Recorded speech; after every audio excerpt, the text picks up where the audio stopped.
Why stay earthbound when prosperity awaits you in the stars? Come to Halcyon, the only colony on the edge of the frontier, owned and operated by corporations. A trip of 10 short years will feel like mere minutes, thanks to the comfort and safety of your very own hibernation chamber. You'll wake up in a perfect society designed to maximize your productivity, with guaranteed full employment. With only a minor term of service, you will become the master of your own destiny when you go out of this world to the Halcyon colony.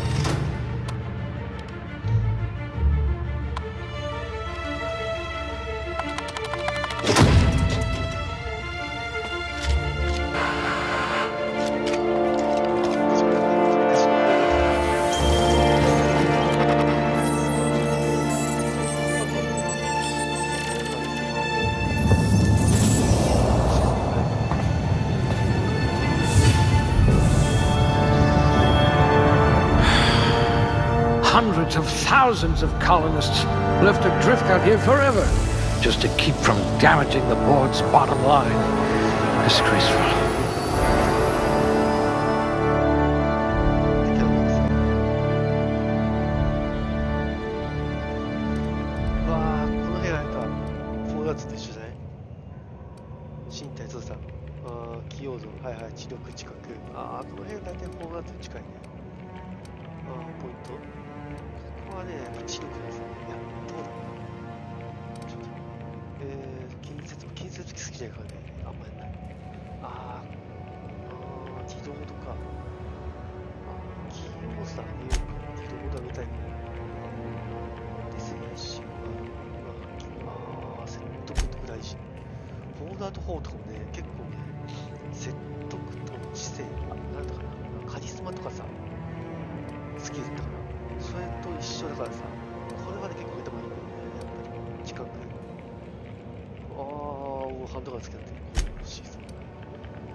'A crack shot, capital.'If we're ever captured, I'll let you do the talking.'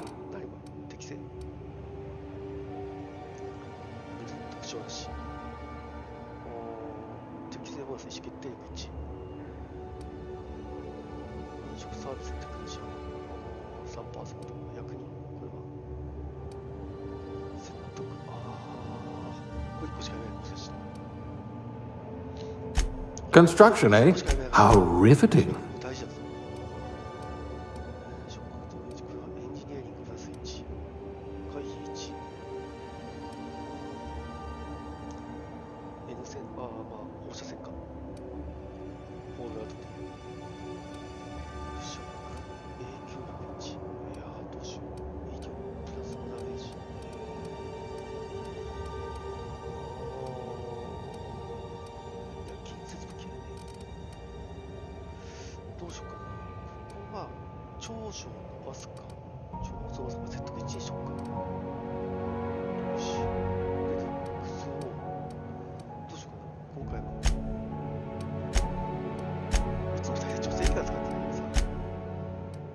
性キャラでいくか。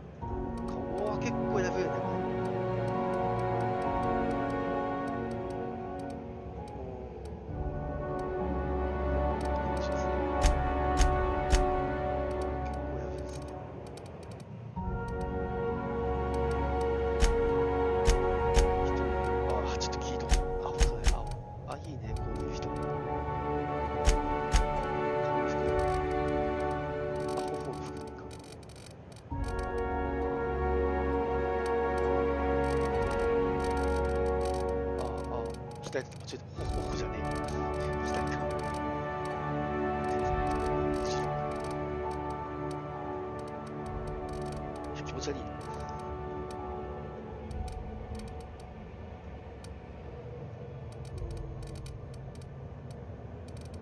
本当はさ、こういうキャラ設定やっとくべきかもしれないけどさ、本当にさ、初見で遊びたいからさ、こういうのをね、これあんまりいじりすぎるとね、大変に時間食うからさ、下手したらこれで放送終わっちゃう可能性があったんです。まあ、そんな、あんまりこらず、適当に、ちょっと、結構細けえの。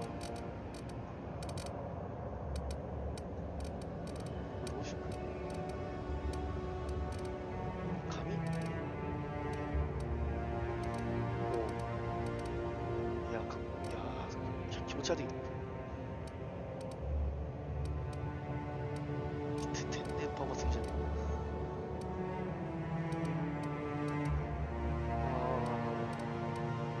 え。いやいや、これは坊主にしようかな。いや、坊主だから関係ねえから。これ繋がったらさ、こっちカメラ両津勘吉やん、これ。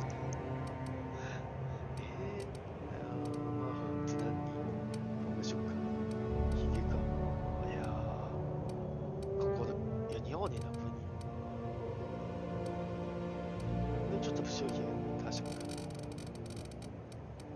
はい、特徴メイク。いや、キモい。キモい。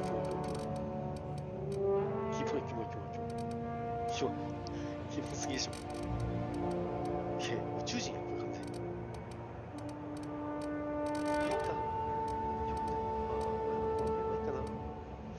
傷ちょっとつけたいな。12秒出す。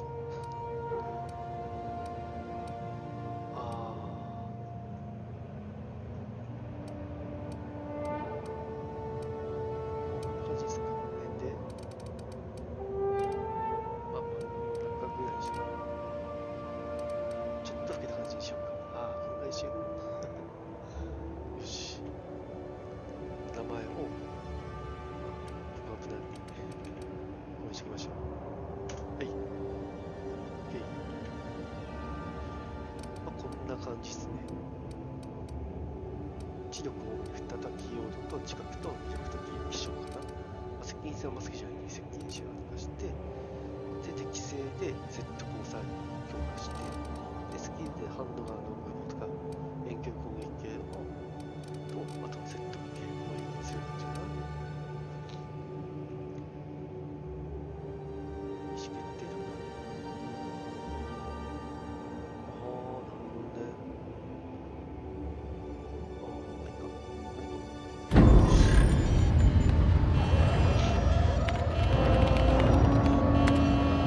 Looks to be your lucky day, my friend.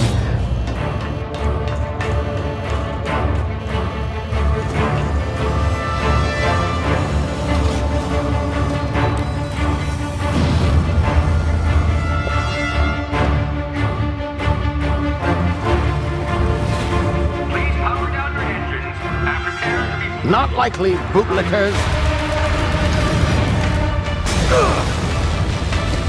Initiate skip jump.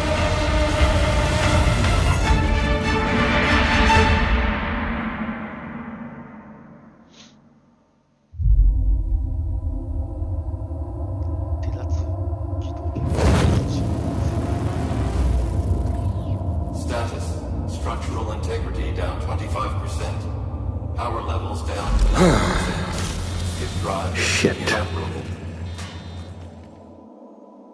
船壊れたんじゃないこれ。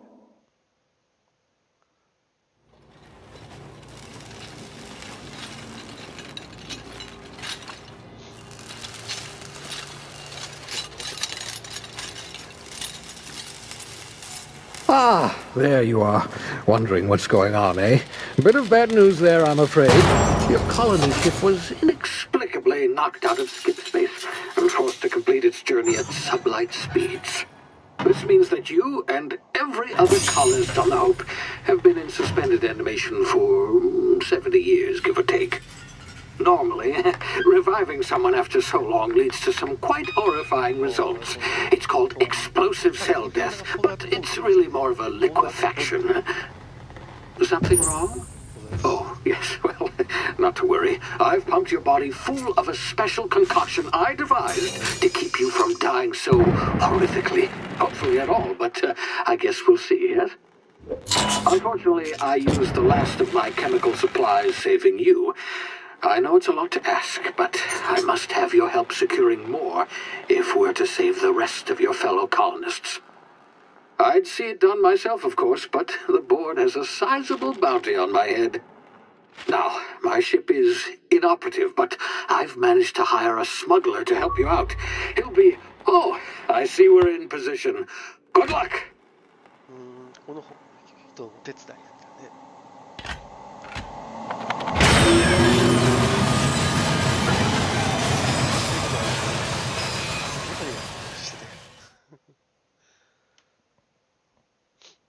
一応このゲームね、あれなんだよね。完全なオープンワールドって感じじゃないですよね、確か。だから星ごとにワールドだったかな。Can you hear me? Is this thing working? Ah, there you are. Now, where were we? Oh, yes, the smuggler. His name is Hawthorne, and he should be waiting for you at the landing site. He's to be your chauffeur, so to speak. Not to worry. I'm told he's a specialist. Dashing gunslinger, one-of-a-kind ship, that sort of thing. You'll like him, I'm sure. I've also outfitted you with a simple wireless monitor, so I can track your progress. I'll check in with you as soon as you land. Good luck. All the colonists are counting on you.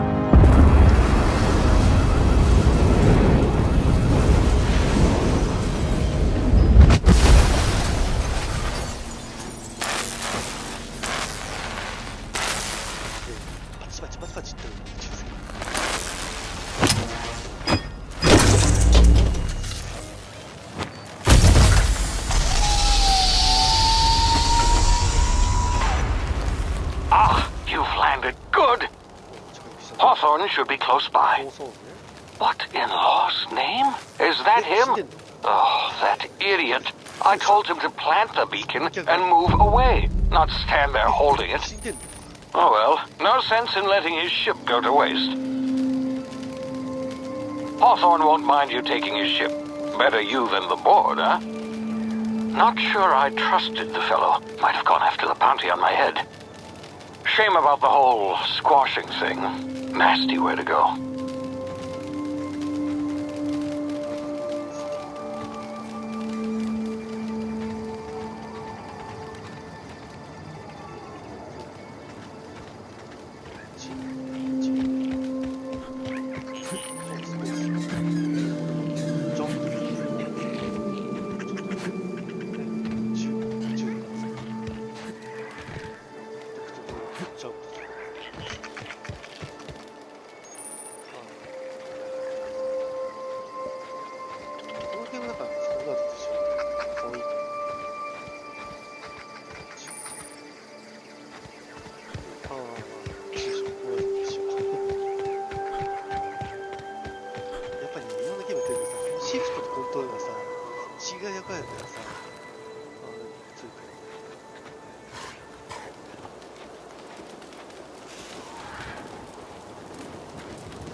you've been frozen for a while, there's bound to be unforeseen side effects. 副作用ね、どうしたら副作用。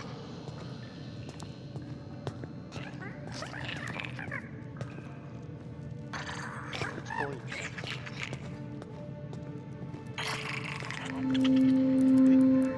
落ちる。火落とすじゃないでしょ、落ちるでしょ。落ちてる。大ダメージだ。ダメージ食らうやん。体力低下します。ああ。ステンパックね。フォースアウトというステンパックです。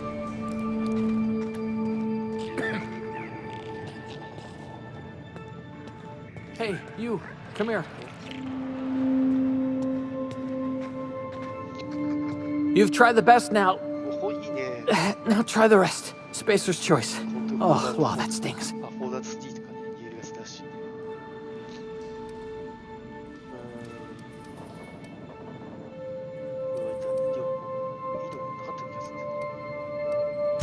We were out on patrol. I saw a marauder camp up in the hills. Thought I could take him. Then my gun misfired. Right through my side. I mean, what are the odds of that, right? Just barely scraped by with my life. Crawled in here and blocked off the exit with those canisters. Gibbering, flesh-eating, law-breaking, unemployed lunatics with guns. Some hullhead grounded their spacecraft out in the open. That's a real good way to attract marauders. See those canisters by the entrance? Marauders come sniffing around in here, and I can take them all out with a single shot. Not bad, huh?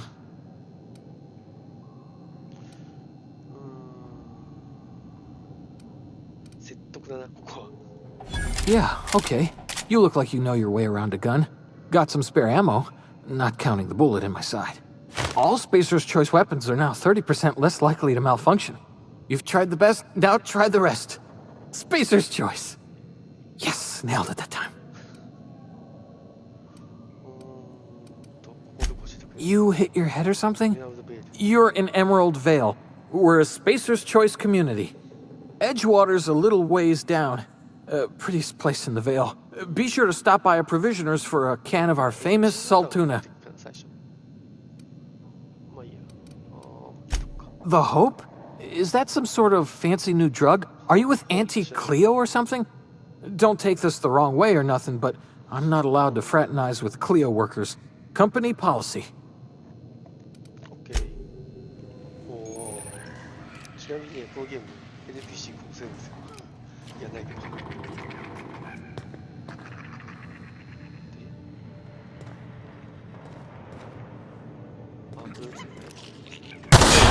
Damn it, my ears! Oh, what just happened? Can you hear me?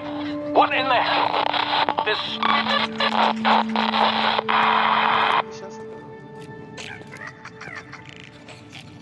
スプラットってないです。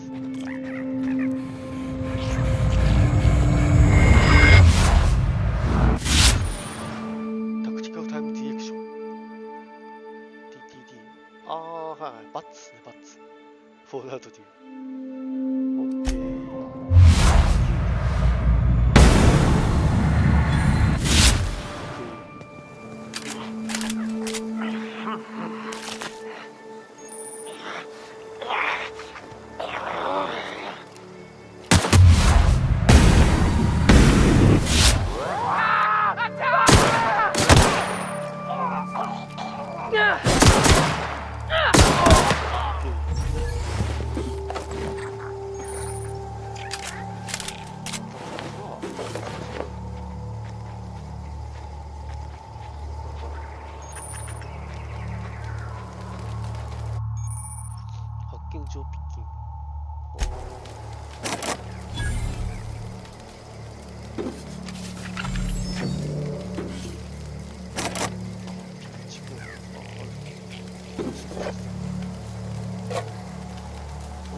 You hiding?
What in the blazes? Where'd you come from?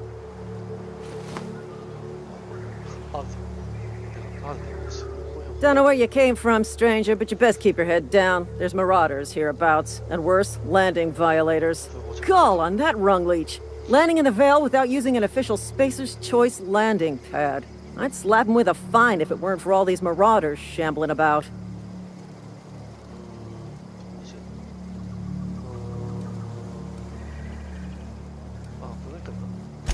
Really?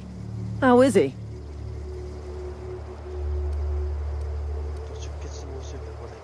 Well, that's a relief.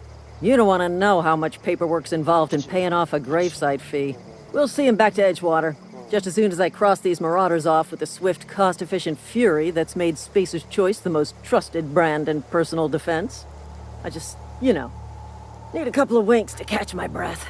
Stretch my legs some.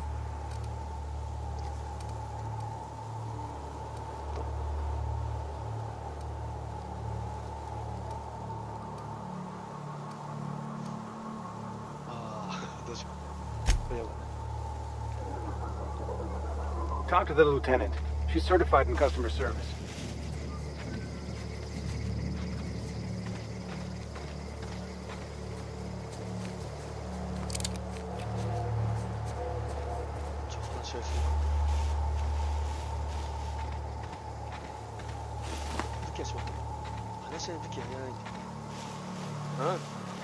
What's that noise?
Please be informed that this vessel contains no valuable plunder.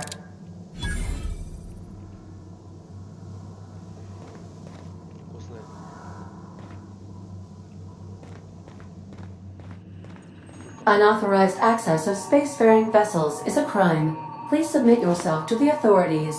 Hello, Marauder. I am Ada, the autonomous digital astrogator of this vessel. Please be informed that I am authorized to use violent retribution against unwanted solicitors. Please return any misappropriated equipment and exit this vessel in an orderly fashion. Failure to do so will result in your immediate destruction. ちょっと待って。自己破壊。自爆テロ。 Gesture procedures initiated. Disengaging airlocks. Preparing to eject all boarded parties in 5, 4, 3, 2, 1.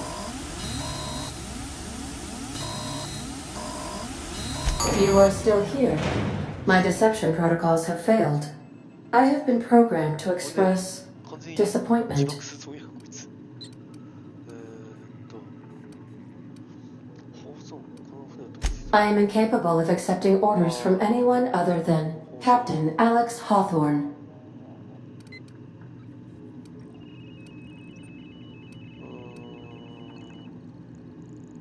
I deduce from the tone of your voice that Captain Hawthorne failed to meet you at the designated location.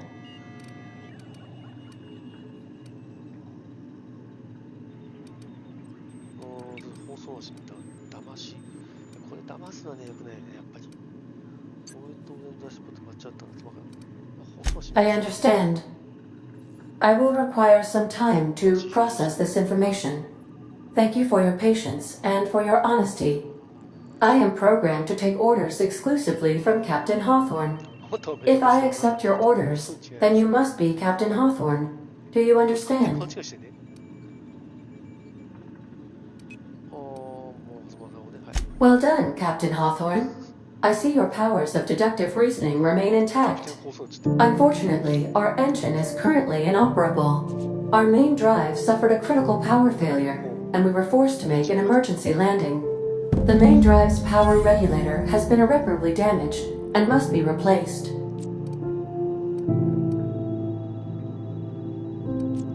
The settlement of Edgewater is located nearby. I recommend speaking to the administrator of Edgewater and requesting assistance. I have taken the liberty of printing you a new captain's identity cartridge. Please try not to lose it this time. This cartridge identifies you, Alex Hawthorne, as the registered proprietor and captain of the Unreliable. Do you understand? OK Best of luck in your search for a power regulator. Try to stay alive this time. してください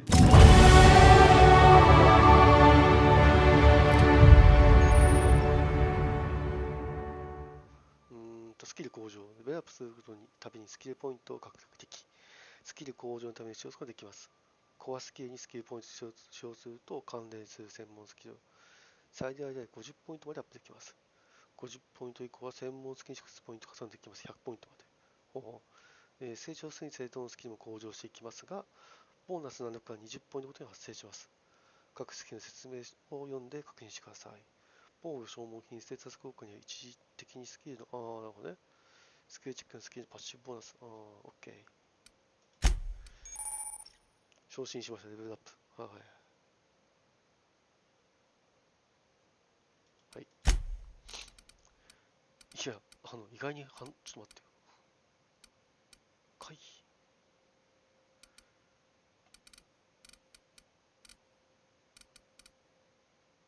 いや案外すげえ弱すぎたんだけどこれあげるわ OK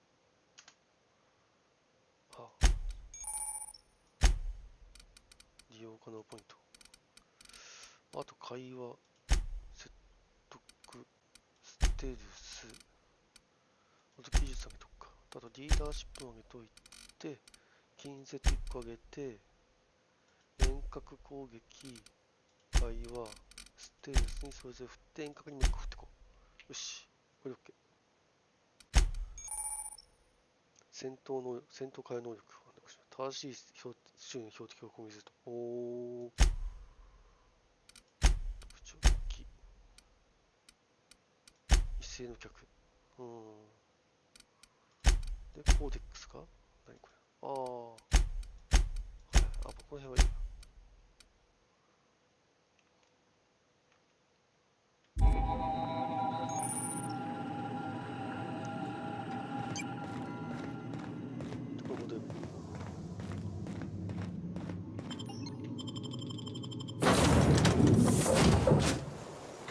say, this wouldn't happen to be your ship, would it? Because you sure walked in it like it was your ship. そうですね。 And if this ship is yours, well, mister, you owe Spacer's Choice a hefty fine. Afraid we gotta dock your pay. 不法駐車。いや、ここでダメだよ。今無職。 I'll waive your fee since you helped us with those marauders. あ、さっきさ。 If you're looking for work, talk to the constable down in Edgewater. She's got a bounty on marauders. Edgewater's not too far. Just follow the road east of here, over past the cemetery. Now, if you'll excuse me, I need to inspect the crime scene before I make my report. 東。マップはこれか。ああ、はい。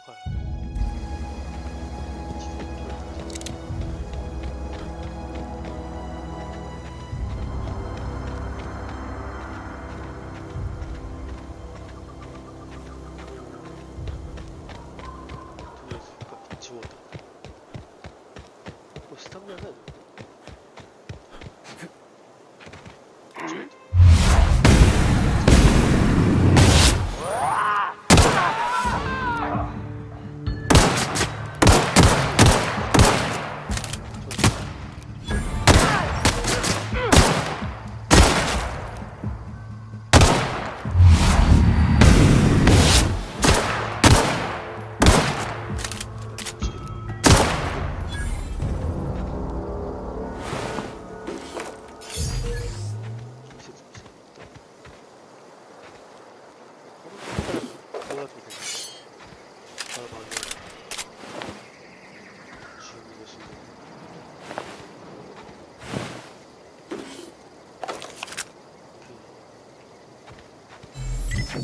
これさ、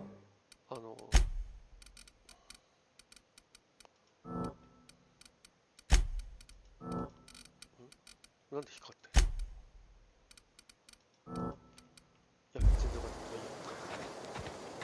インベントリー。あ、インベントリー。あ、やっぱ愛か。インベントリー。近接持っとくか。これもしかして違う強さ。一緒か。こ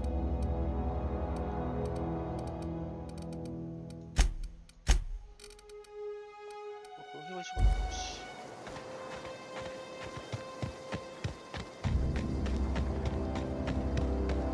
ダッシュってお前 HP 強くなる。そう。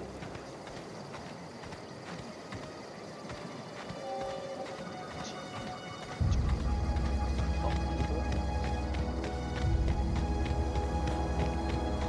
これが一応だ。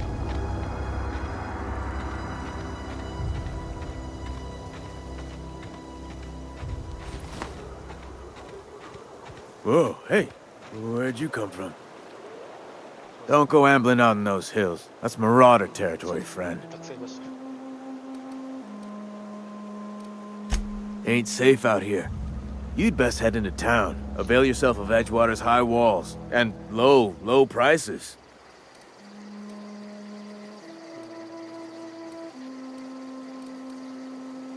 Pleased to make your acquaintanceship. I'd shake your hand, but I've been hauling corpses. You don't want none of that on you. Name's Silas. Junior in humor for the town of Edgewater. We're all part of the Spacer's Choice family.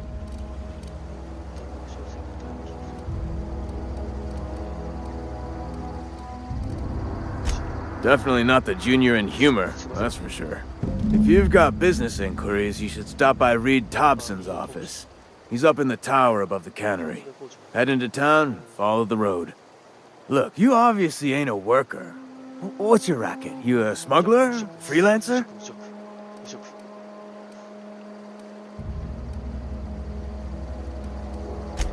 I'll be around if you change your mind. 無職です。宇宙に見てきた。とか、やっぱなんか古いよね、まだこれ。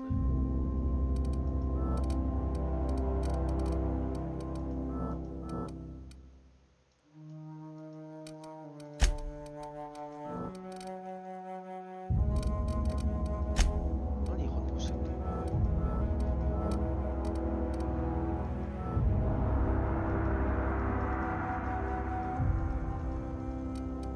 あ、これか。え、違うな。どういうこと？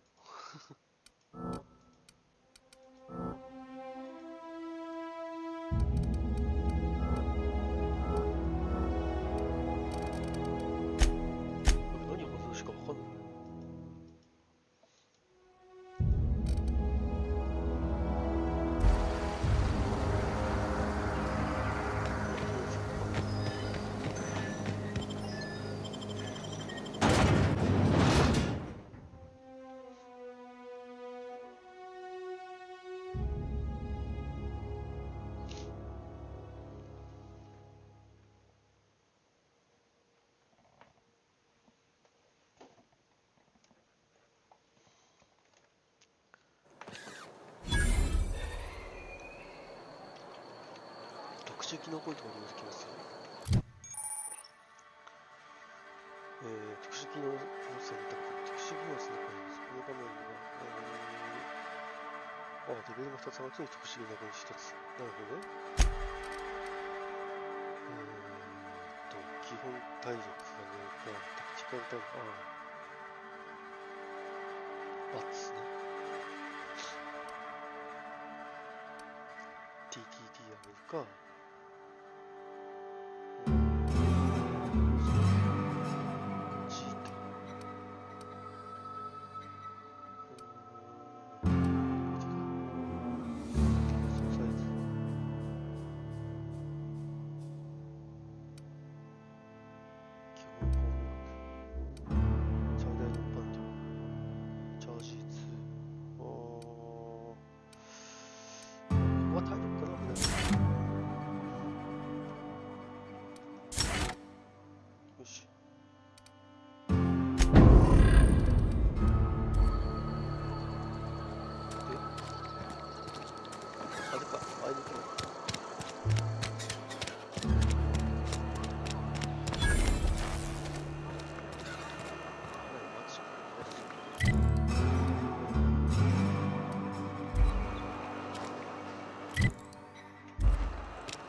I've got some time.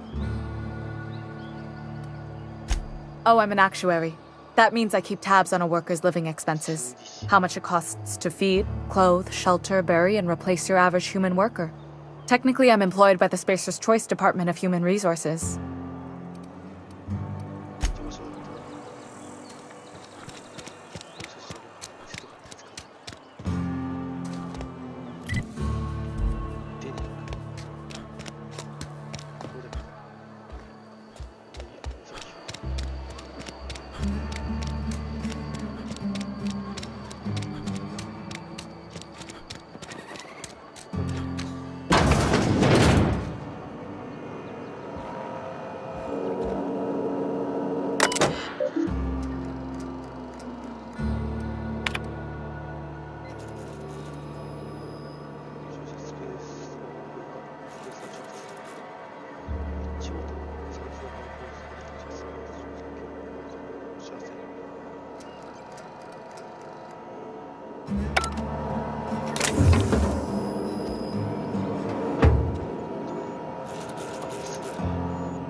The grease monkey, Argo?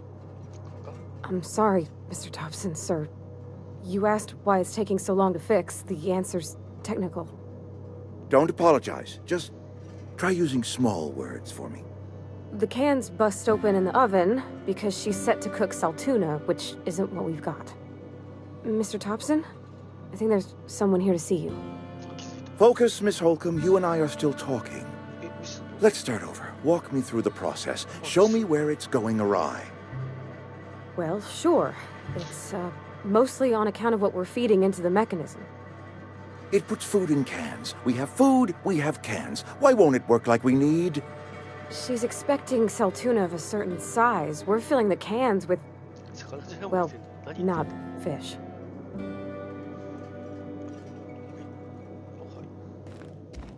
Seems we've got a guest. Really now, Parvati, I do wish you'd spoken up. I do apologize. I was given no forewarning of your arrival, or I might have welcomed you at the gates myself.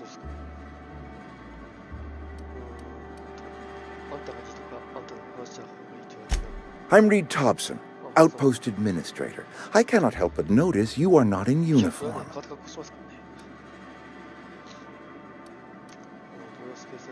Of course not. I don't have that kind of luck. Seems I allowed my excitement to run away with my wits. Been a few seasons since we've had a visitor pass through.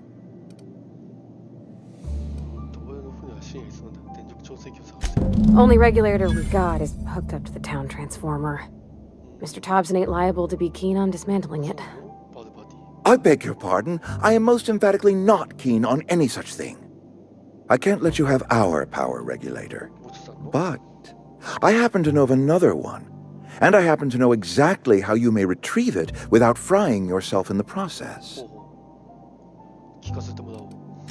There's a power regulator in the old botanical lab. It's mostly abandoned, so all that power is being squandered. Go down to the geothermal plant. Reroute power from the botanical district over to us. Once their power's shut down, you can have their regulator and be along on your way.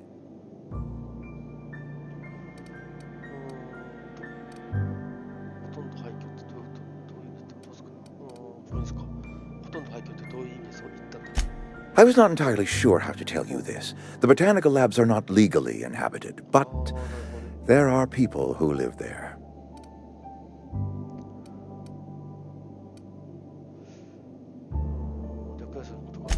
The people living in the botanical labs. They're deserters, former workers. I need them back at their posts. I need them to come home.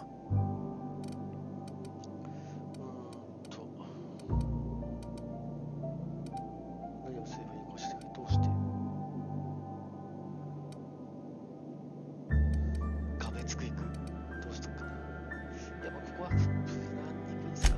My hope is that by cutting off their power, you will convince those deserters to come back to town. Before you go to the plant, I want you to stop by the botanical lab. Speak to their leader, Adelaide. Tell her the power's about to go, and that it's time her band of deserters came back to town. My dad told me all about the plant. Taught me all he knew. I could come in useful. I mean, if that's all right with you, Mr. Thompson. Sir.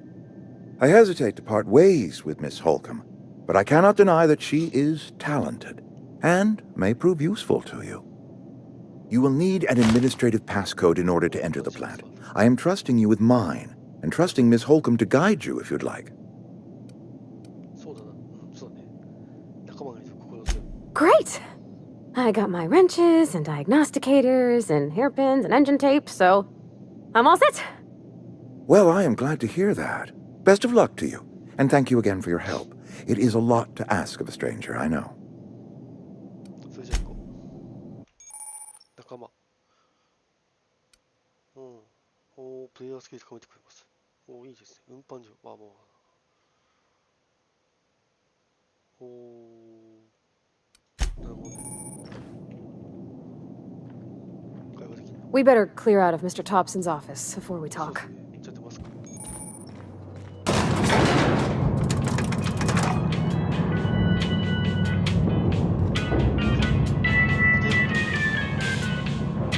We better clear out of Mr. Thompson's office before we talk. Hey, mister, can we talk? Sorry. Can we... Sorry. You just want to get out of here. And you likely don't want to tag along like me. It's just...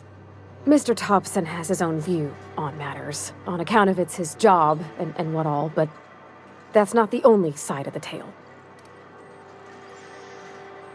トムソンさんはトムソンさんのようにしてると。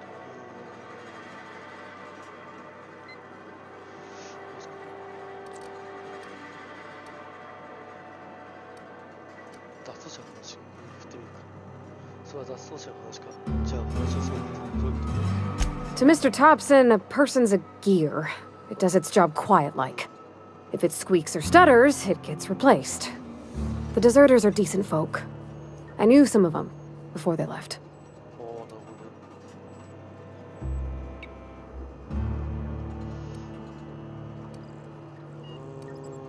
これな。脱走者について予約していたんだ。一緒に働いていたのか。友達だったのか。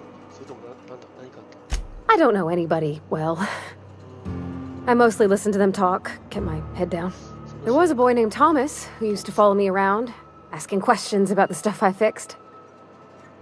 He was real sweet to me. Not any sort of dissident.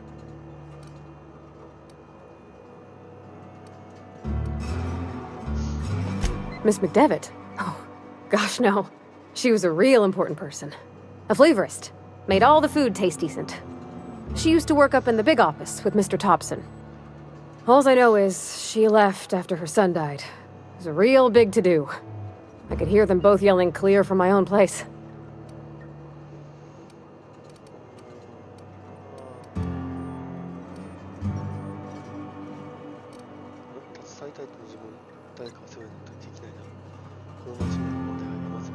Life's hard here.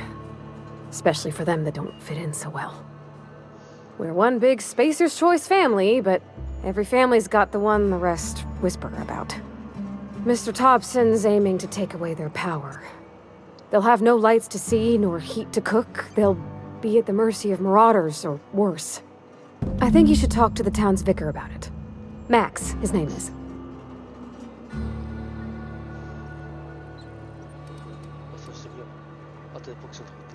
Thanks, mister. I just think when you gotta make a decision that'll hurt somebody, it's best to think on the right and wrong of it. That's what my dad used to say anyways.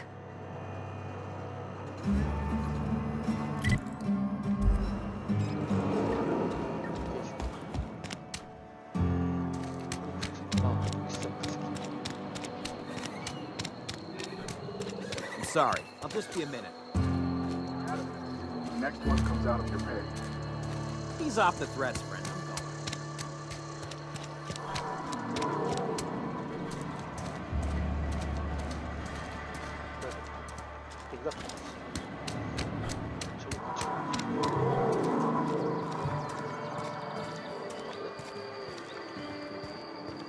I've always felt weird in here. It's too clean.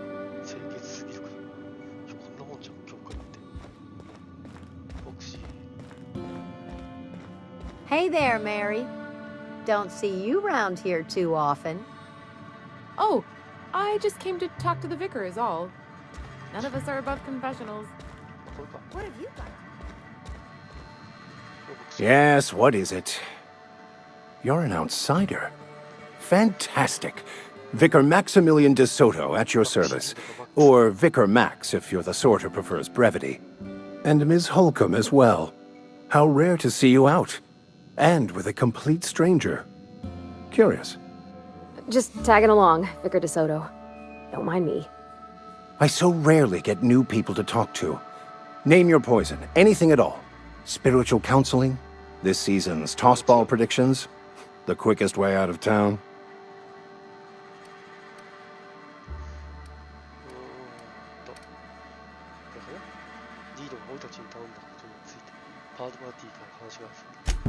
What? I thought you would talk to him.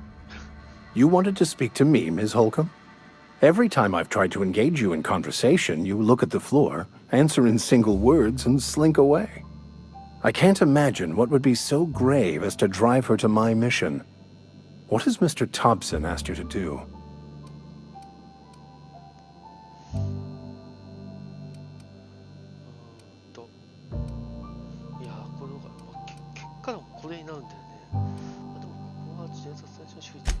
That seems well within your expertise.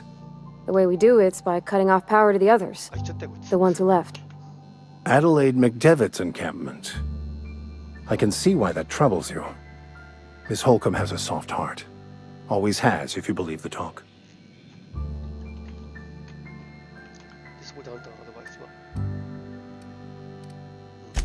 Assuming your goal is to save as many as possible, then you should bring everyone together. Send the power to Edgewater and convince the deserters to return to the fold. Not if things are left to stand as they are. If you don't mind a bit of unsolicited advice, be cautious on your way to the geothermal plant. It is not as safe as you might assume. One of the reasons I transferred here was to fulfill my duty in hunting down banned heretical texts. I happen to know such a book is, as we speak, tainting a collector's library in Emerald Vale. However, the collector's residence lies outside the town's walls. My retrieval efforts have been thwarted by marauders who have overrun the property. Should you fare better than me, I'd pay a handsome sum for the book.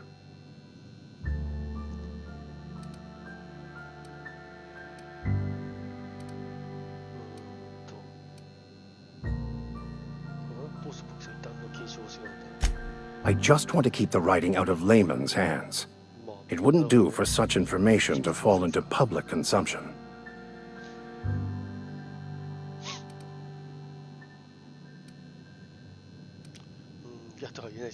Glad we see eye to eye. It's a handwritten journal, a faded blue cover with the name M. Bakonu handwritten in the lower corner. I'll mark where I saw it on your map. Assuming you're serious? Thank you. If you retrieve it, you can always find me here.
Got it. Heads down.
Heading back.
Heads down.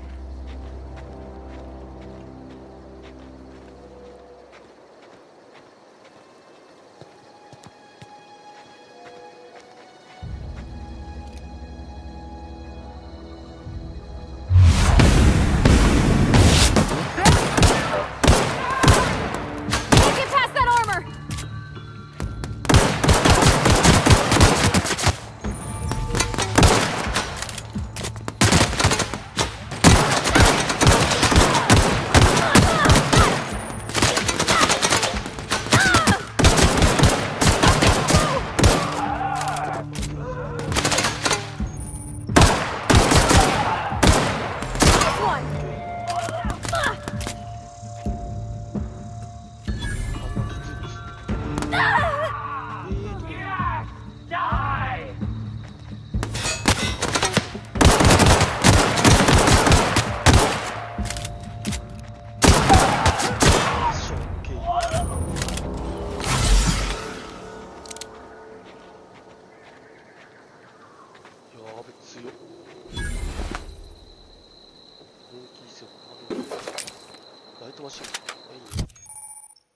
아이템부터修理壊れたの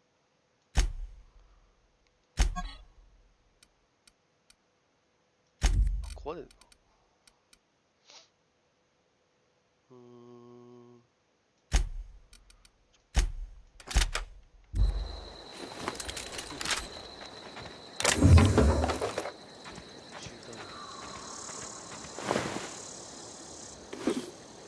その場所を手当てする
犯罪行為あそうだ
고객단한 대감이 표 대감을 통해 치오다 간소의 곳을 승대인 긴수 과실이 매일 사이다.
포인트 그래. この辺からちょっと無難にそこそこ均等にやっていくかな。会話とコンキャンよ。攻撃が最大の防御ですよ。オッケー。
Here they come!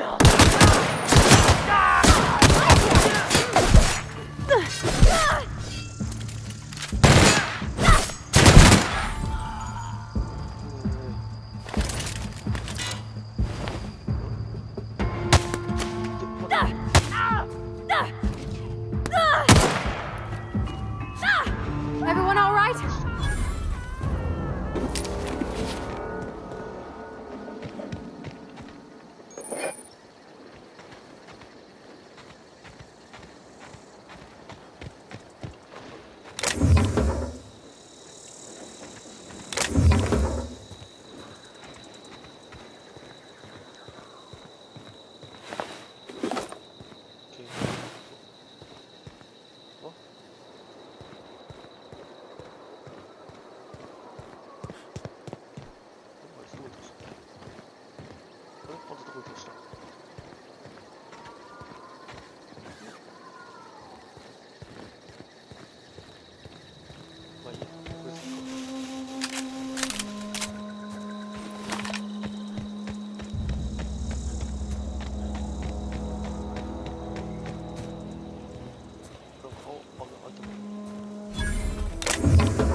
him.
Nice.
Any progress on that matter we discussed?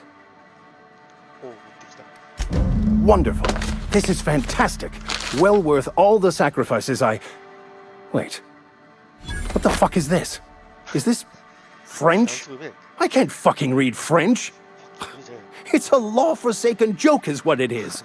French! Ha! I was so high and mighty, preaching to the yokels about following the plan, while fighting it at every turn.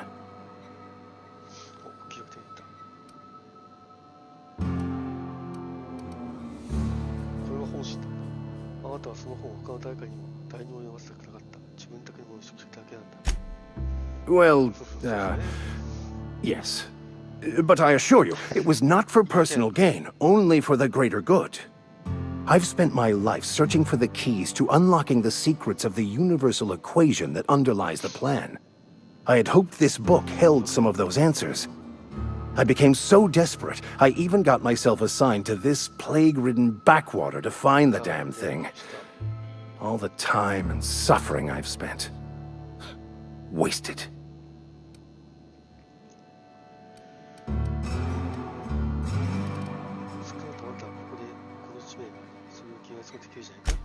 Please. As if my life should have no greater meaning than proselytizing to a bunch of feeble-minded wretches. Nothing could be more excruciating than discussing the true nature of reality with people who have no interest beyond their next Aetherwave program. But that's neither here nor there. What I need to do now is to find a translator, obviously. But to do that, I'll first need to secure transport. You have a ship. Perhaps I could make myself of use to your crew.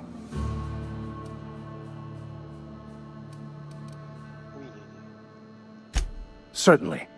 I already gave you most of my money, but I can offer you free spiritual counseling, and I'd be happy to watch your back. I'm pretty handy with a tossball stick, or any blunt instrument really. I'm also a passable gun hand if it comes to that. I can usually talk my way out of conflict, though. Oh, I'm fairly competent at hacking computers as well. それは楽しい。出発しよう。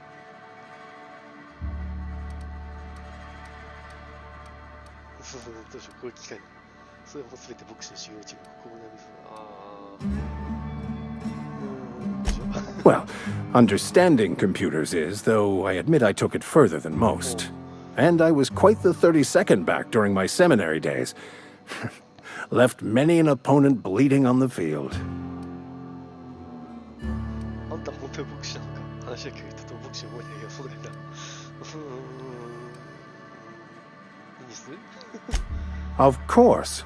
I'm a vicar who is dedicated to his calling. More dedicated than any other you'll find in this colony. I joined the OSI to help decipher the grand plan.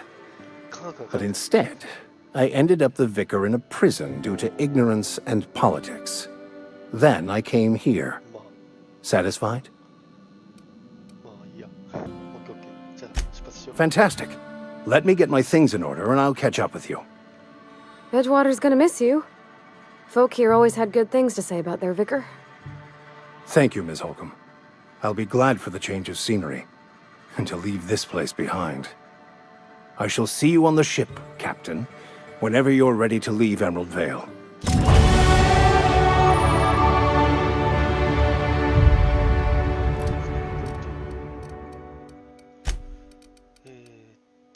万能に振っていって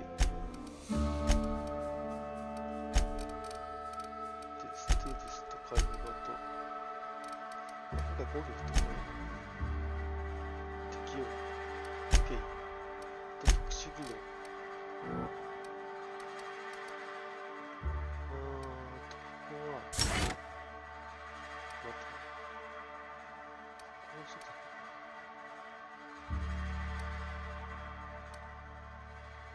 玉系断層されたのかこれしよう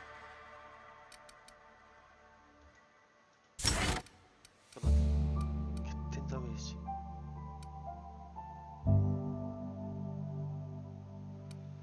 まあ防御力下げとくか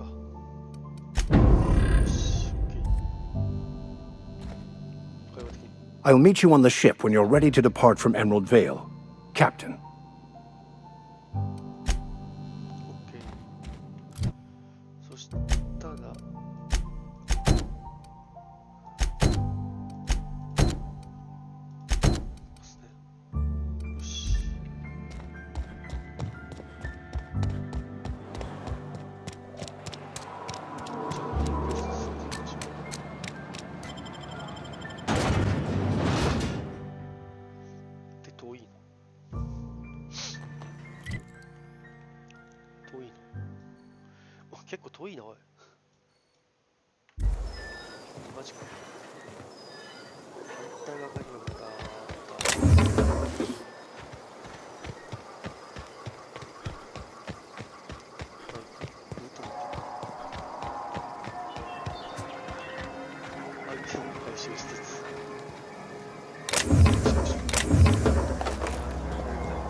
last of them! ナイス。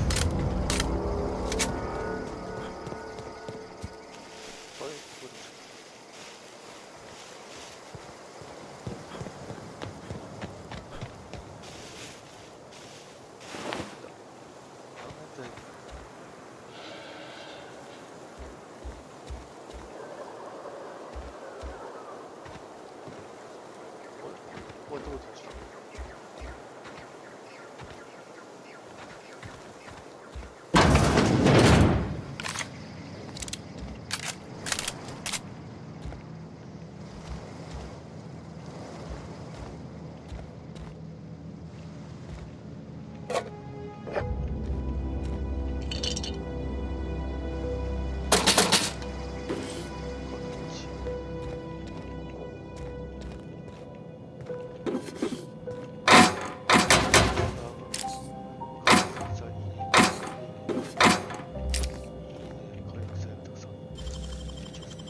Easy.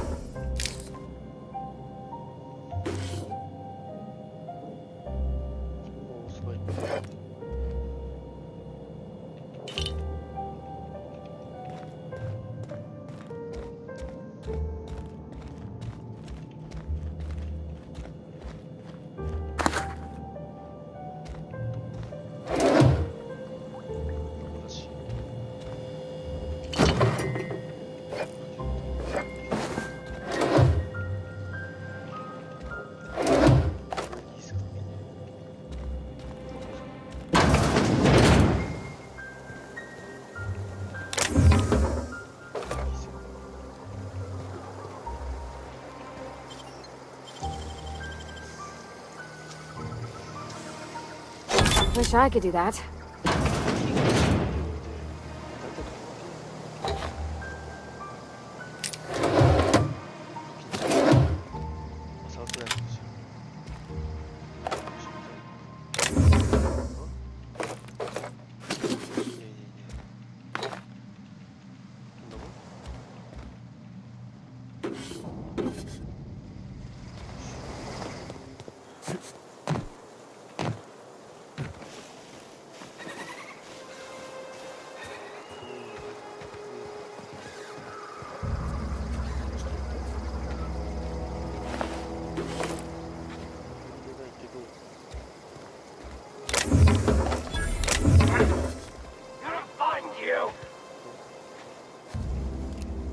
We can handle this!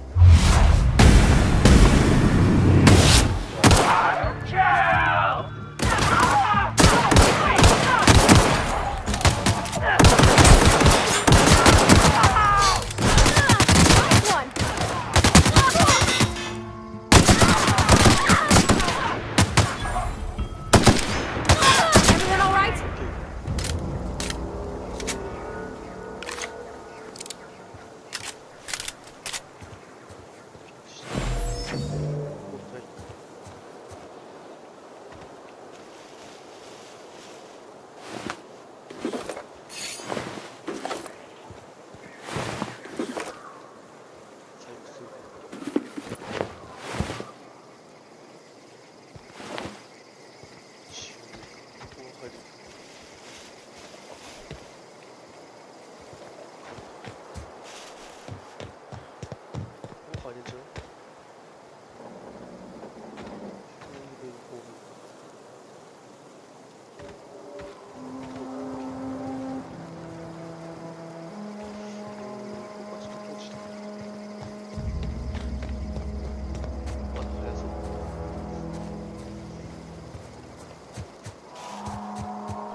done?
Keep him quiet.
Move along, stranger.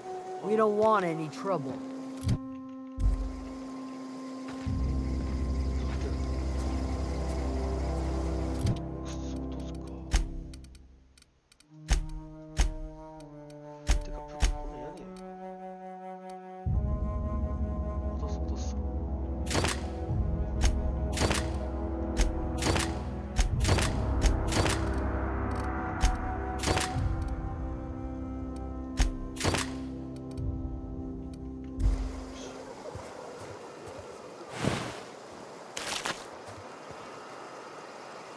I don't know you. Whatever you're looking for, it ain't here. Move along. Answers, huh? You must be one of those philosophicals. Already got ourselves one of those. A geo what? Look, plants ain't my purview. You're better off asking after Adelaide.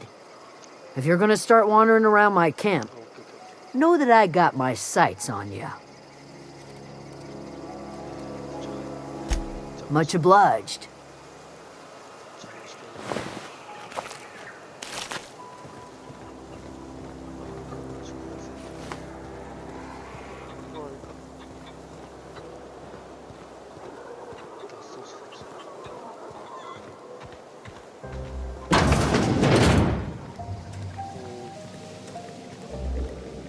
Oh gosh, it's so pretty. If you're hungry, there's meat turning on the spit outside. If you're bearing illness, find a place to lay your head down and I'll fetch you a poultice. Whatever your troubles with Edgewater, leave them at the gates and be welcomed here. Any questions, dear?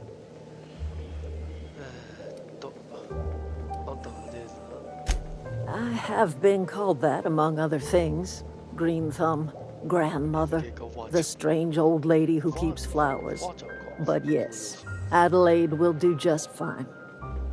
Excuse me, Miss McDevitt? Sorry, it's just... You got such pretty trees in here. Why, thank you. You're Robert's girl, aren't you? I remember when you were but a sprout. Thomas speaks of you often. Are you staying long? You should try some of my tobaccorn tea. I brew it in an old spittoon, but it's been cleaned.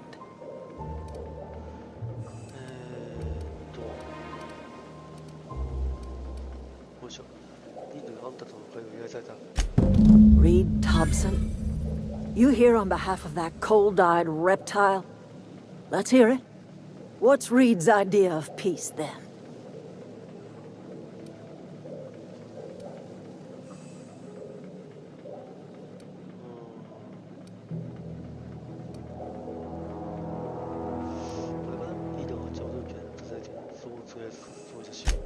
Make amends.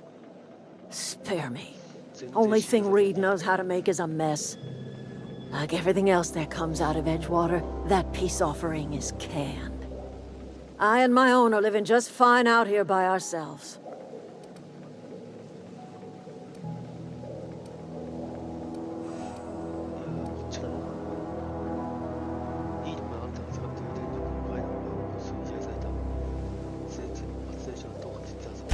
He would do such a thing. The question is, why would you agree to his plans?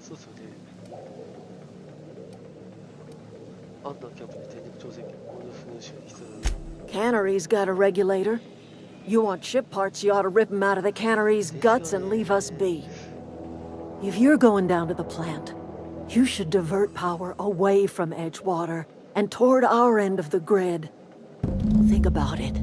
You'd be liberating an entire town from a lifetime of service to that odious cannery.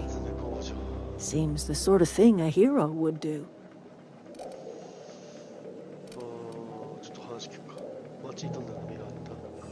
You've seen that miserable excuse for a town with your own lamps. Hollowed out workers laboring their lives away at the cannery, living off whatever scrap Spacer's choice throws them. You know that's true, don't you, Ms. Holcomb? Your father died of overwork. His heart gave out. He was tired all the time, sure, but he was old, ma'am, and he raised me all by his lonesome. Look what they did to this child. Lost her family to the company, and still she defends them.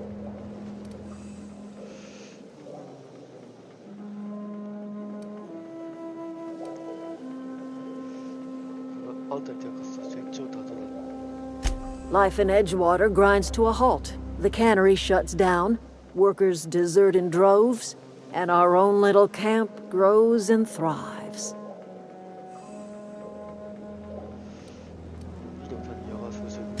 You bring power to Reed's town and you'll be killing us.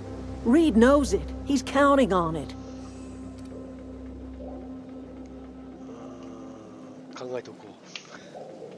I trust you will listen to your conscience.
しようかな。どっちに出に行こうかな。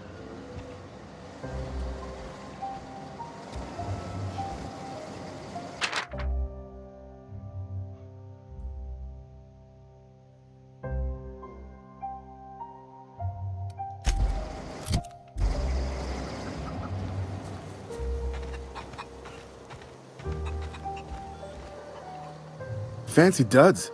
Do the tubes get in your way? Fresh off the limb, and that includes canid meat.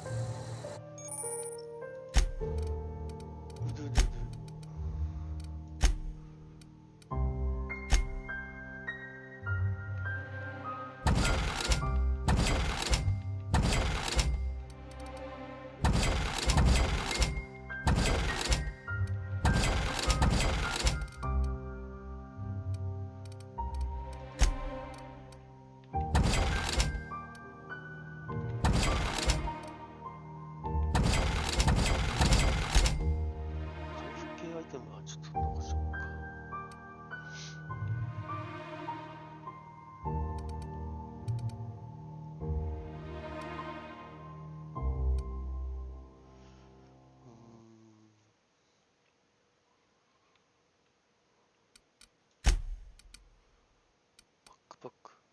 ああ、改造か。あ、じゃん、これは売れるかな。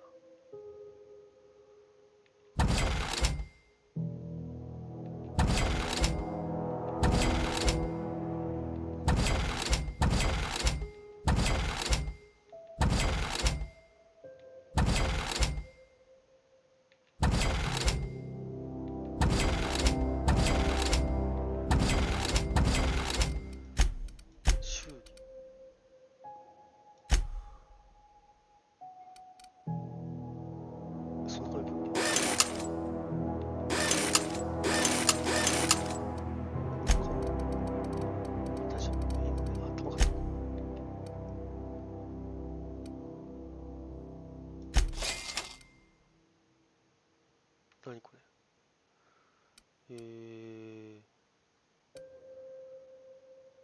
たっけー。お、すげえ。192？ いや、そんなこれねえよ。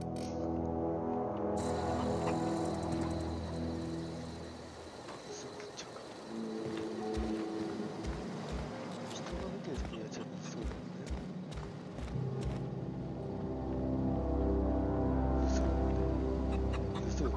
盗むはちょっとやめとこう。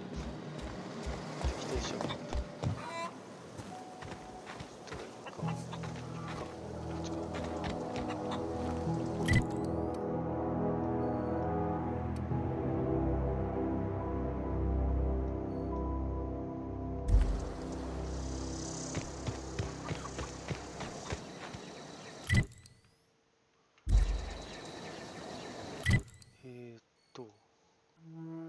来た道戻って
wanted to poke around in here.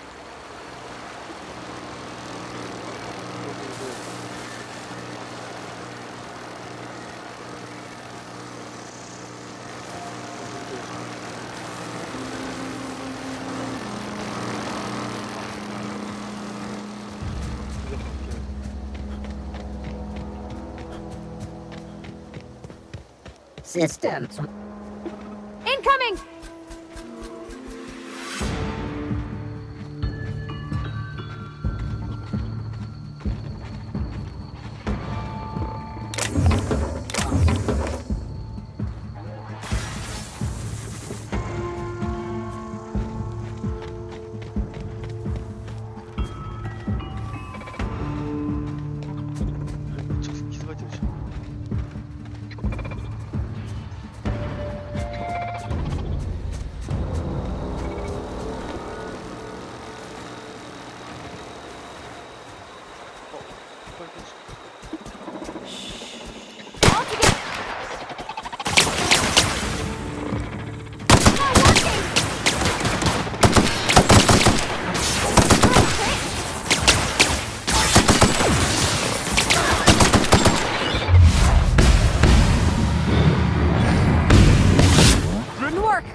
Incoming!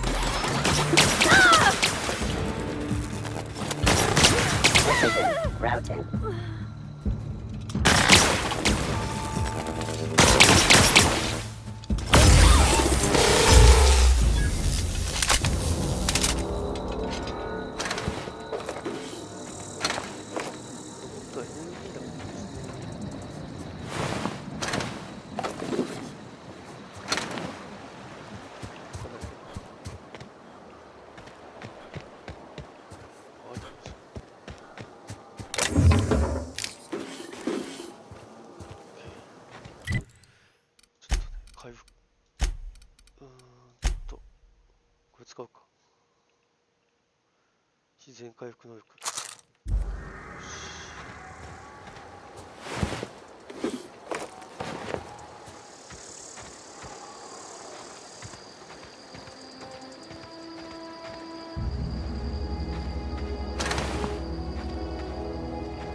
ハッキングスキン20条と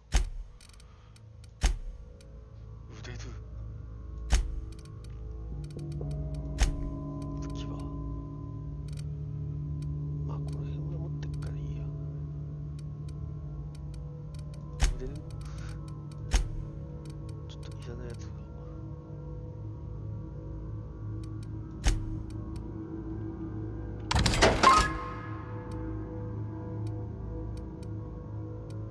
ライトサウトナイフで何これライトマシンガン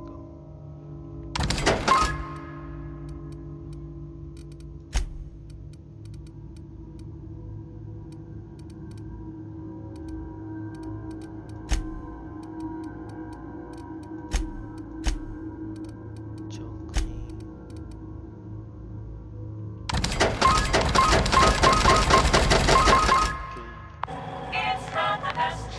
The control room should be off to the right. I hope we're doing the right thing.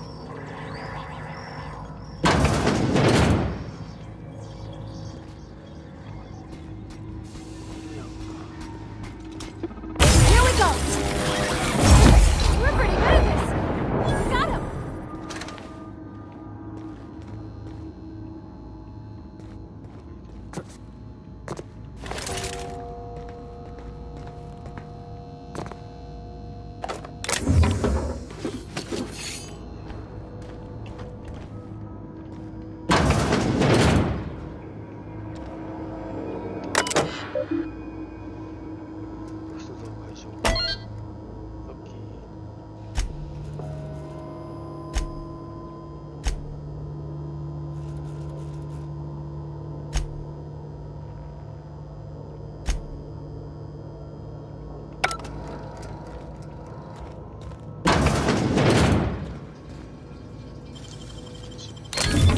Nice.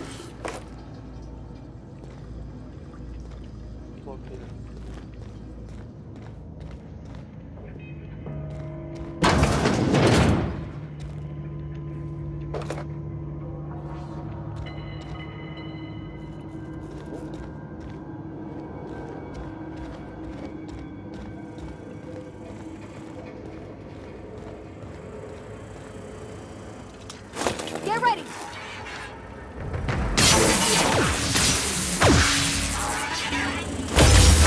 Everyone all right?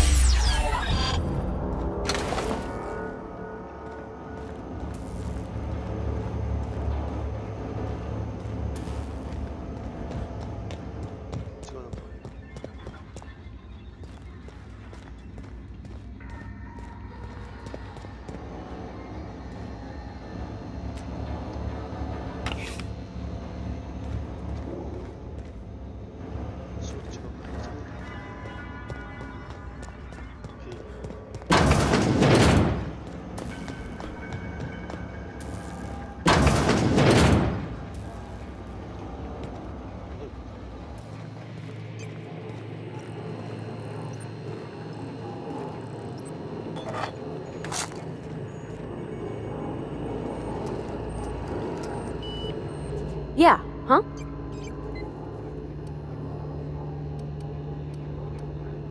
You mean about the mission being too clean? I know, but Vicker says the universe is a machine, that it runs by law. Real machines have gunked up oil, scratches, and worn bits. You can tell they've seen handling, been used by folk. The machine Vicker sees is one ain't never been run. It's not for people to live in. It's something on a museum shelf, under glass.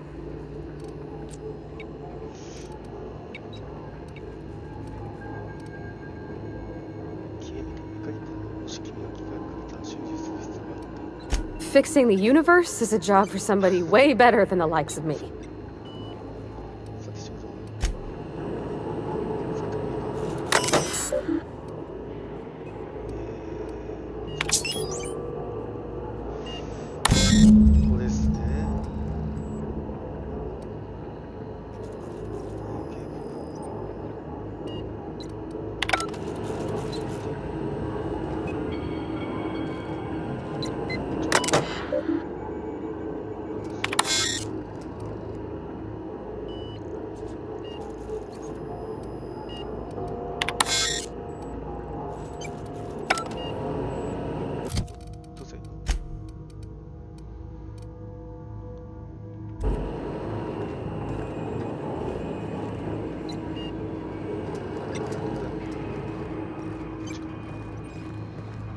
3 switches. That'll be easy enough.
Not a peep from me.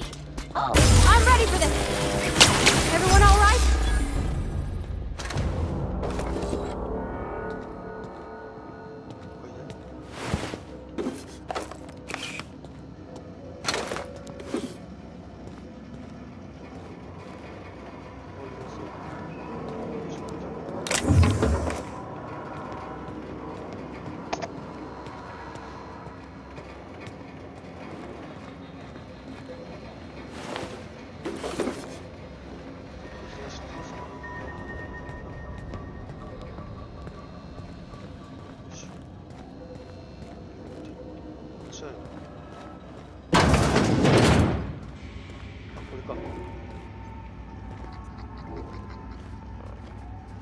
Processing.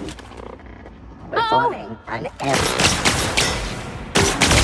That's more. Down we go!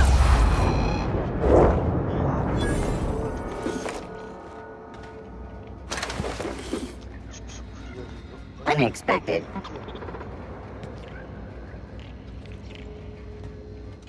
Here they come!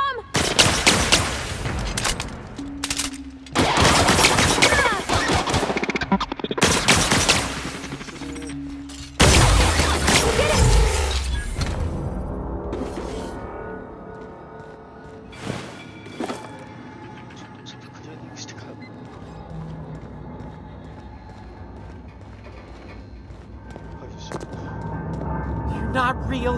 You're not real.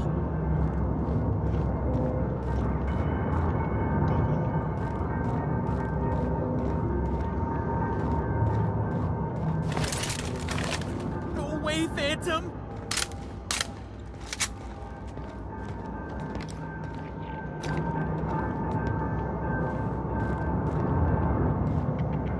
Go away, Phantom.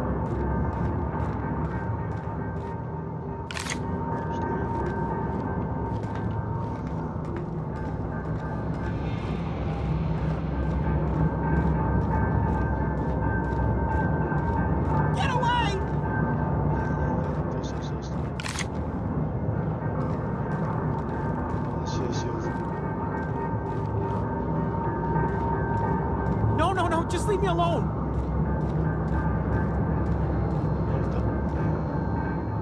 You're not real. You're not real. Get away from me, Phantom. Shoot, scram.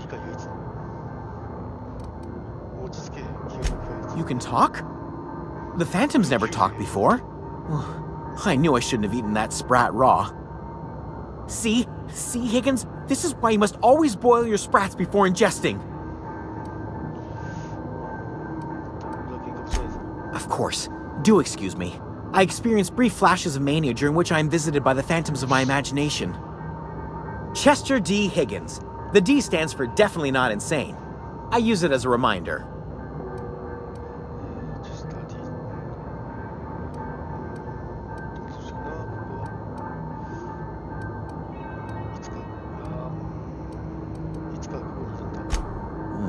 Hard to say.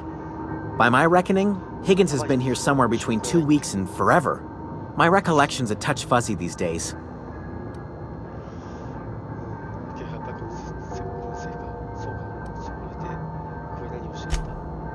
Higgins has been many things over the years. Sprat Wrangler, Saltuna critic, Aetherwave personality, chairman of the board, galactic defender, Sisty Pig tycoon. I've come a long way for someone who started off as a simple engineer right here in this plant. I specialized in automechanicals, drones, sentries, repaired them, maintained, upgraded, did it all from my old workroom just over in the next section.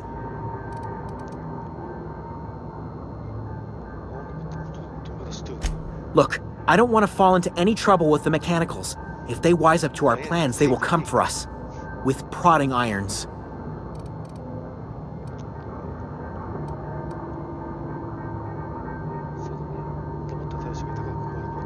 You know, you remind me of myself back when I was an intergalactic adventurer. I discovered a flaw. Their hostility levels were hardwired to maximum. There's no changing that, but you could rewrite their targeting protocol so they attack each other instead.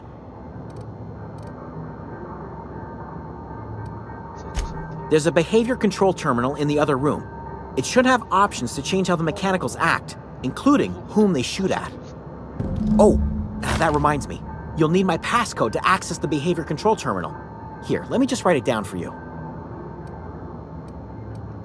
The tail. Definitely start with the tail. If you're feeling adventurous, the ears are a particular delicacy. Mechanicals lost their bolts. Opened fire on anything that moved. It was pandemonium. I was on cleaning duty at the time. My old boss had me scrubbing pipes when the killing started. So, as usual, I missed out.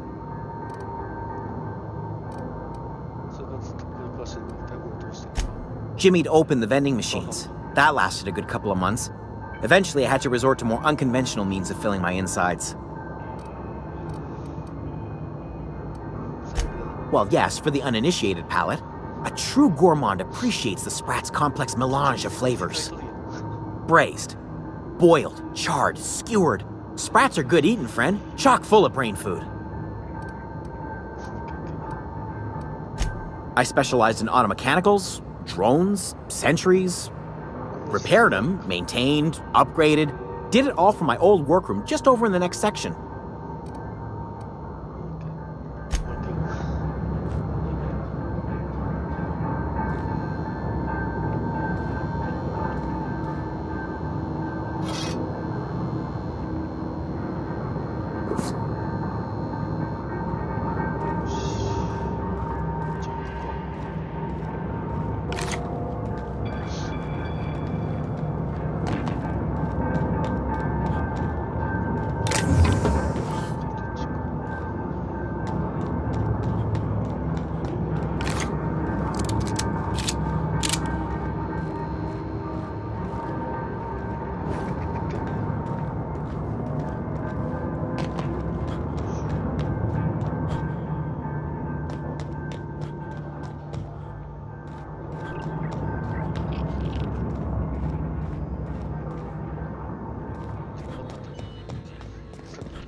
繋がるのか。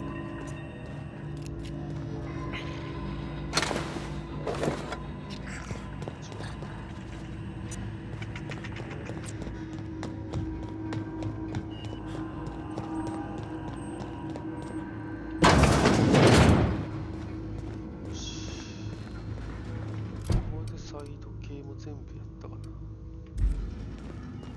さて。Just two more. What'll happen to Miss McDevitt's folk if we send power to the Vale? Where are we headed?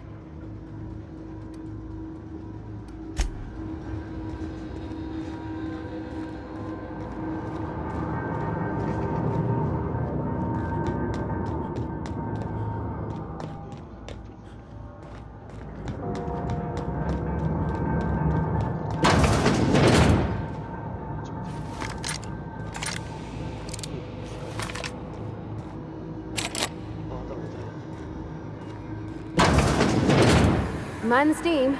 You're liable to get scalded.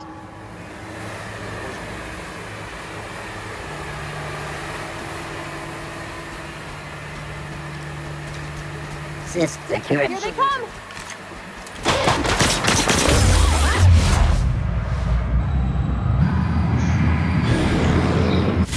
There's one! Ah!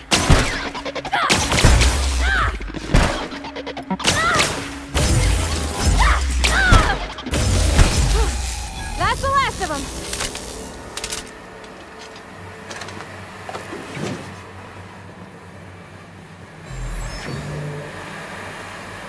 Where'd they go? If we send the power to Miss McDevitt, what happens to the Vale?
Halt!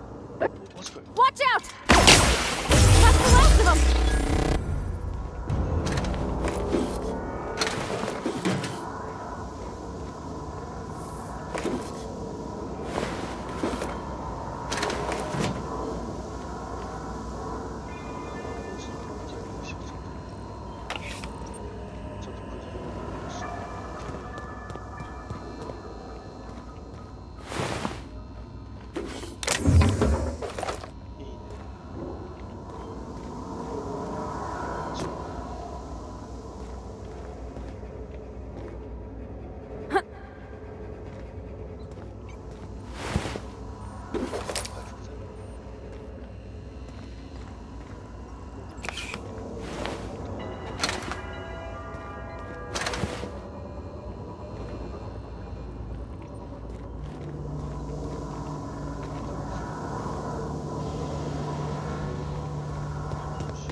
is.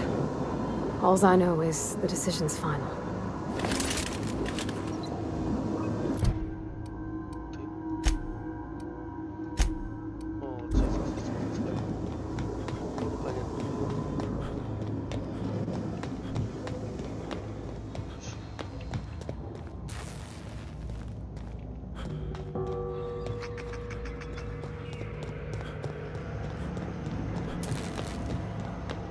Once we do this, there's no going back. Hey, mister? Look, I know you want your power regulator and all, but I just gotta ask you. Do you understand what you're about to do?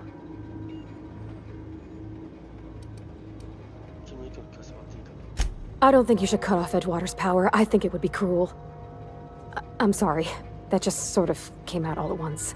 Edgewater's hurting. We've been losing workers year after year, and corporate hardly ever sends replacements. There's barely enough Saltuna to fill our bellies anymore. But the town's got some good people in it. Decent, hard-working folk just living their lives the only way they know how. They don't deserve to be punished.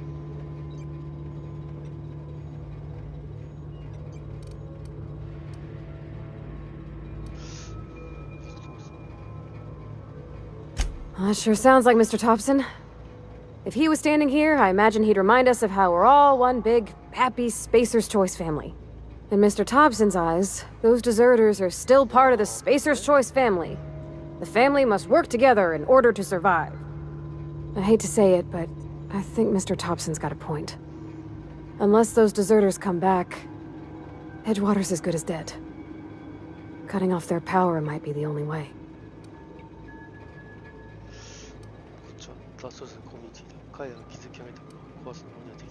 Miss McDevitt's built something beautiful. Somehow, she's talked the ground into giving life again. It's plain to see she's made the Vale a better place. Fed the hungry, tended the sick. Gave a home to those that had none. But Miss McDevitt delights in Edgewater's suffering. She wants to hurt the town. Do you really want to be party to that kind of hatred? Sorry, I didn't mean to babble on like that. I felt like I had to say something.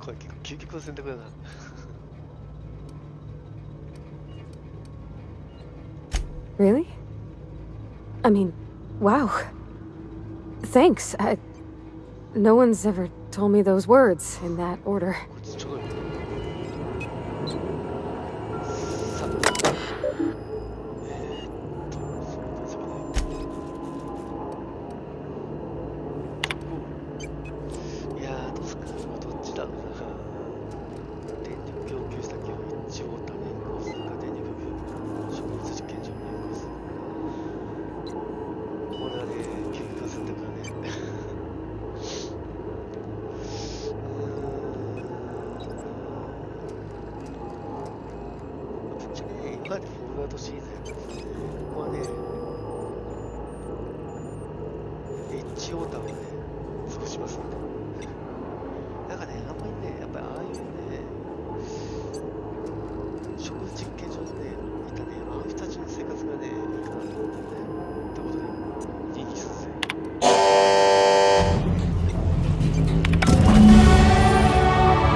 I can't stop thinking on Edgewater, Captain. I'm glad the deserters are gonna be alright now they got power, but what about the town? All those people.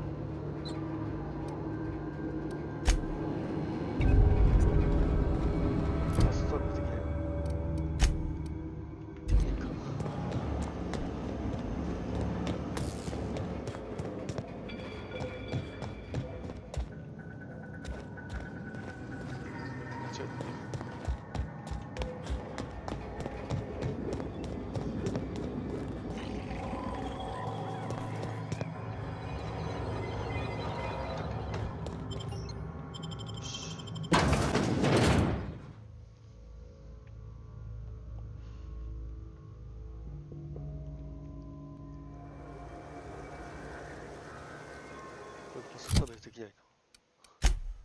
あ、パールファーバー。やばいとこ。敵を。地図。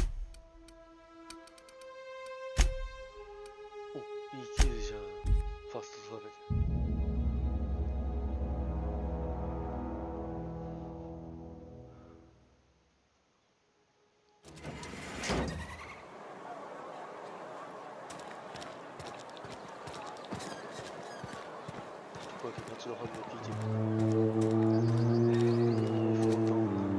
Just gotta keep our heads up.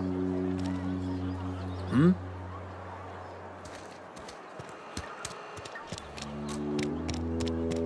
Edgewater's experiencing what we in the profession like to call a quarantine.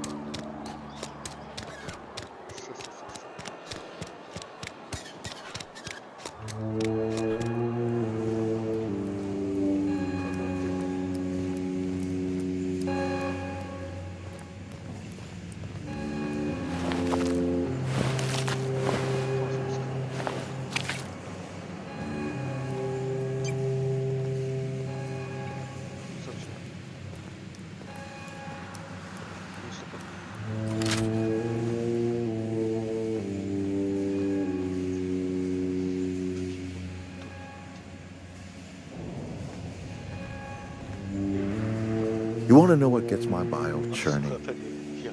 Edgewater has suffered a cavalcade of disasters. Plague, marauders, desertion. Then you wandered in town. And I was so damn sure our luck was starting to turn. I never knew how right I was. Just answer one question for me. Why'd you do it?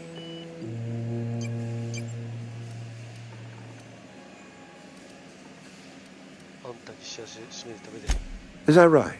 I'm dying to hear this. Please, educate me.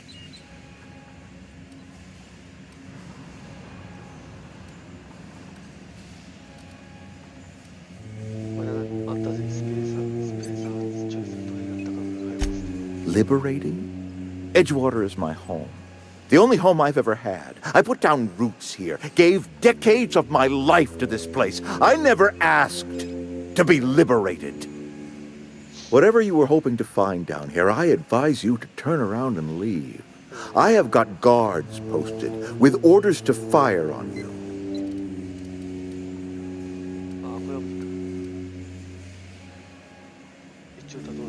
Edgewater's dead. Our cannery's dead. Adelaide's deserters are never coming back. Spacer's Choice will shut us down before long. Some of us will die of illness by then. Some will move on. Some will starve. And as for me, I will tender my resignation, whereupon I shall be processed and then duly imprisoned for gross incompetence.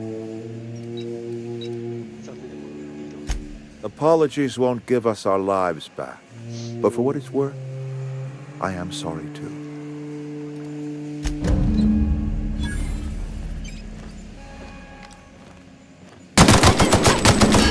Down they go!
Something's not right.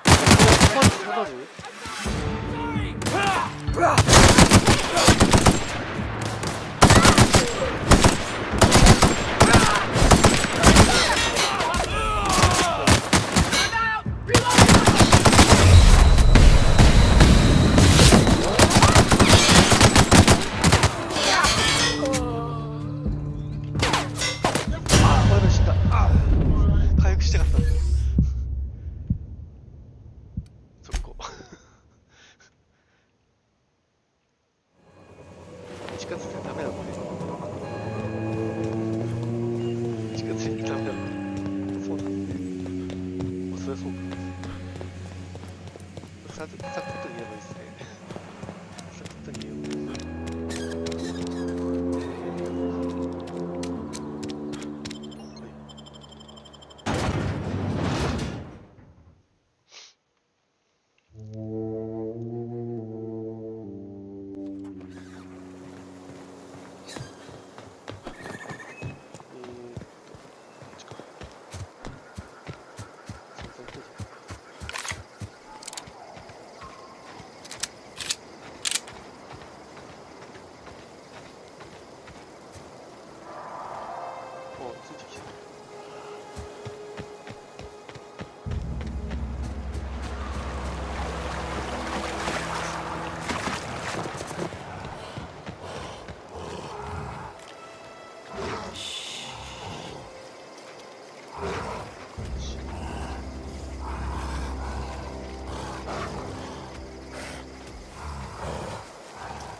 Huh? We can handle this!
ダブってこれやない。ああ、どうしよっか。これ解体しよう。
チンゲールスティック。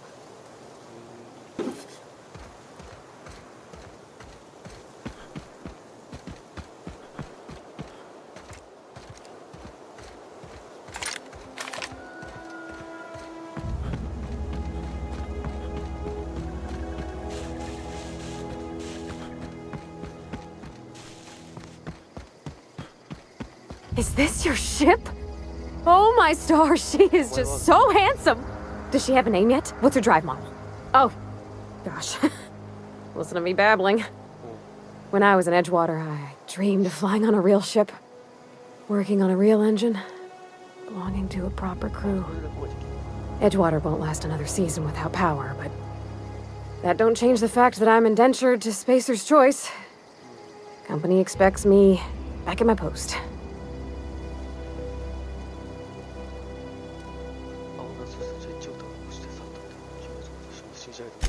I have imagined it, but until you came along, I never thought I had the choice. I want to ask you something, and you can say no. But can I come with you? I could tend to your engine. I know my G-valves from my catalyzers, and I can keep your ship singing. And if you ever need a pair of eyes watching your back, I can do that too. What do you think?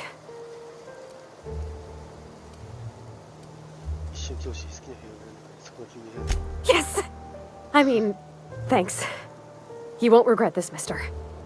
Captain. I can call you Captain now. Ha! I got a captain.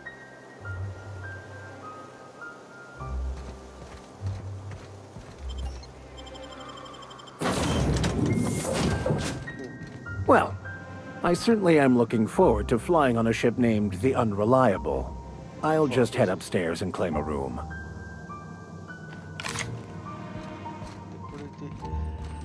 Captain, I have detected that the town of Edgewater is now without power. I appreciate you doing your part to hasten their demise. What can I do for you, Captain? Do you know how to install a power regulator? Step 1. Pick up your power regulator. Step 2. Approach the terminal located in our engine room. Step 3. Insert power regulator. Step 4. Celebrate. Our engine room is located behind you. Across the cargo bay, up the ladders.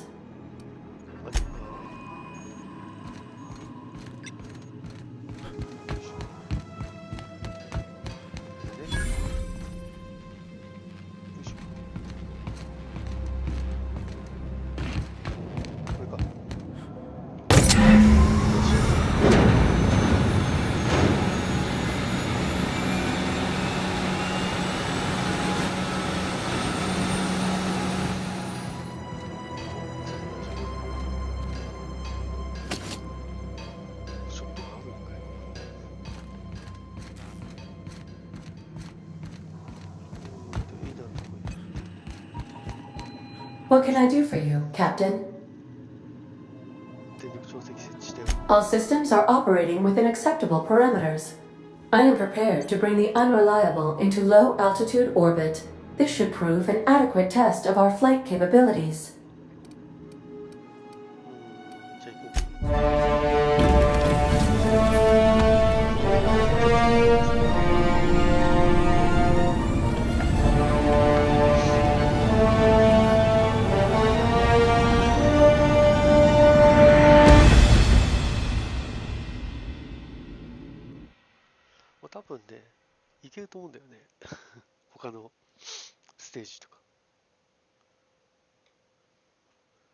We have received a communication request from Dr. Phineas Wells. Aha, there you are. Hale and hearty, and captain of your own ship. I see you're putting the Unreliable to good use. Shame about her former captain. Horrible way to die. How are you feeling, by the way? I lost track of you in that cave back there. Experiencing any, unnatural drippage? Perfectly normal side effect of thawing, I assure you.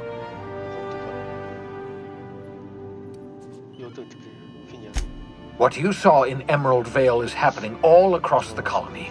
Food shortages, lack of supplies, and basic necessities. We're dying.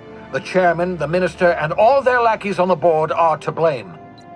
The Hope has some of the brightest minds Earth ever sent us. If we can revive the Hope's colonists, they can help us undo the board's mistakes. They can help us set things right. You need to get to Stellar Bay on Monarch. I have contacts there. They'll help me, help us, find the chemicals to revive your fellow colonists. Gladys Culkelly, lovely woman, runs a cozy little black marketing outfit on the Groundbreaker. She can get you a nav key to land on Stellar Bay.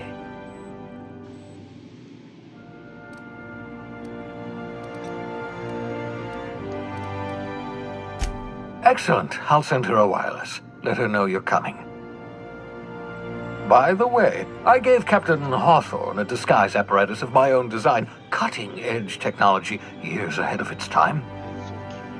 I call it the Holographic Shroud. I'm sure it will prove remarkably useful to you. You'll find it in the captain's quarters. Excellent. I'll contact you once you've found a way to get to Stellar Bay. If you have any questions, come see me in my lab.